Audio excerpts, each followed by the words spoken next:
This is Richard Wolff from Democracy at Work with another Wolff Responds. I want to assess something that became noteworthy over the last year, namely the theme that somehow the American domination of the world's economy, the American empire, many called it, was coming to an end and was being replaced by a new empire.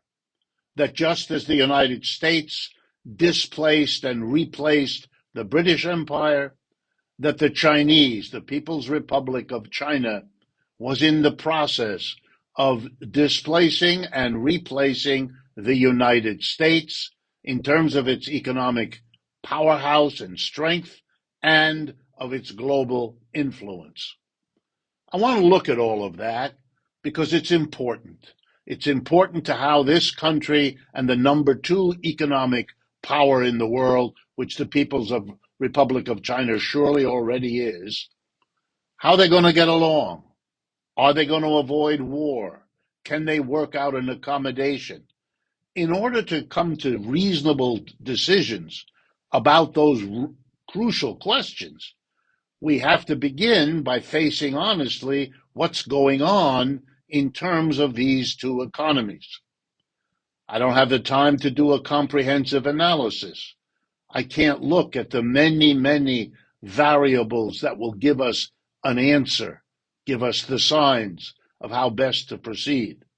But I can look at four basic realities and draw the conclusion they enable, and that will be a contribution, and I think it will help all of us think more clearly and more productively about this issue.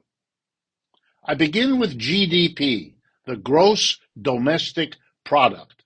It's a statistic kept by governments, used by economists to basically measure the output of goods and services.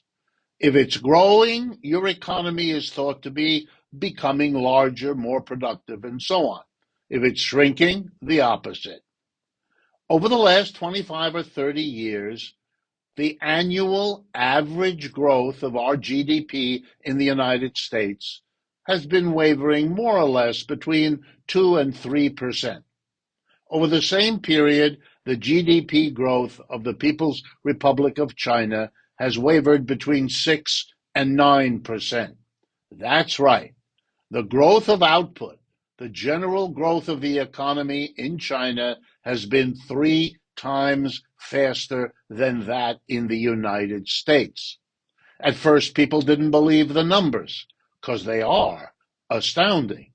But if you go to China, you will be amazed at the skyscrapers that dot so many of their cities.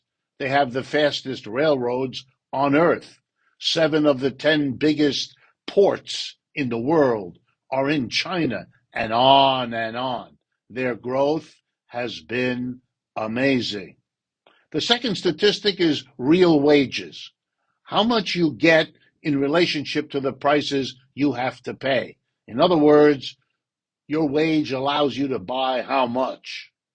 Over the last 25 or 30 years, the average increase of real wage in the United States, 0.5%.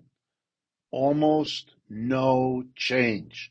People speak of real wages over recent decades in the United States using the adjective stagnant. In comparison, in the People's Republic of China, the average real wage has quadrupled. No contest. I come third to COVID. China has 1.3 billion people. We have 330 million. That is, the Chinese have 4 times the people we do. COVID has killed 830,000 Americans. It has killed under 8,000 Chinese. They are 4 times more than we are in people, and we are 100 times more fatal with COVID than they are. No contest. My final and fourth statistic, inflation. They had a bad one last year. We've got a bad one this year. December 2020 to December 2021, Prices went up 7% for consumer goods.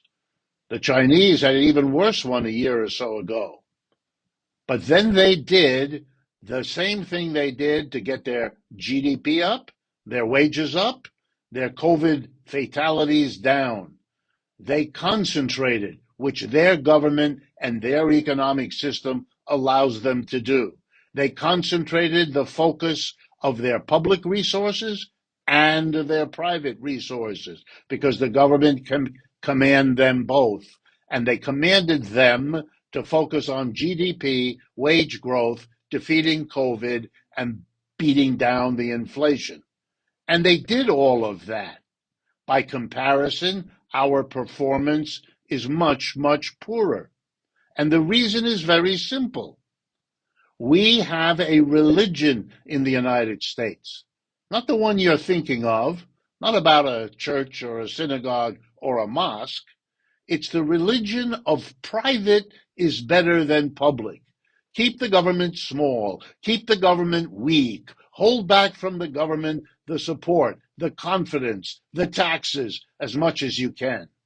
Well, that hobbles the government. It makes the government unable to do in our country what the Chinese government has been doing in theirs.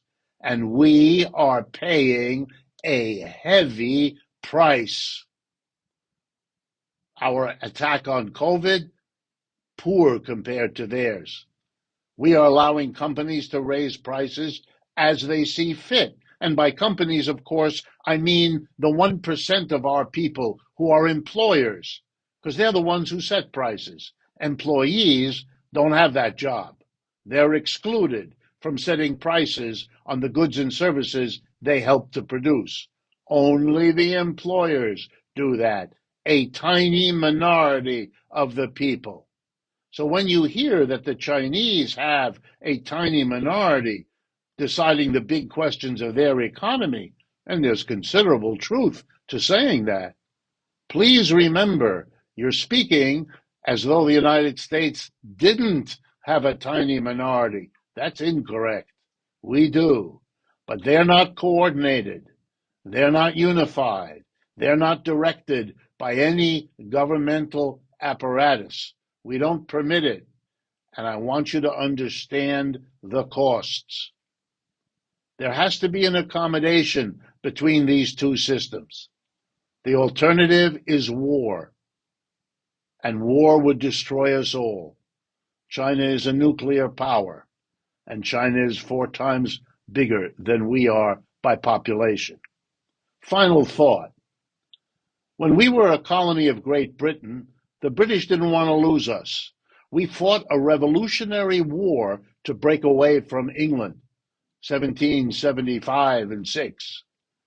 A few years later, the British tried to reestablish us as a colony. That was called the War of 1812. Those wars failed. It usually fails if a fading empire is trying to stop the next one.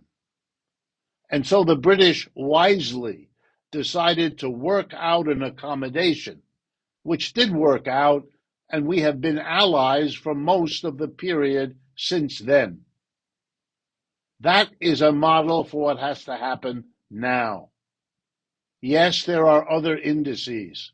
Yes, there are ways in which the United States has achieved things the Chinese have, or at least have not yet. But bottom line, there is a lot of truth to what was being said so often last year. We are in a transitional, historic time. That's part of why there's the irritation, the trouble, the division, the anger in the United States. It's not fun when the ride up is over and the ride down is what looms before you. But your best shot to manage it in a reasonable way is to begin by facing it. If videos like this represent to you, as they do to us, important ways of intervening in the conversations that are going to shape the history of this country and this world, in the years ahead, then please partner with us. Share these videos. Friends, family, coworkers. That's a way to partner with us to extend our reach. All of the work we do is available through our website, democracyatwork.info. Make use of that too. And of course, if you can support us with financial help, since we are a team that work together, that would be a big help as well. Thank you for your attention.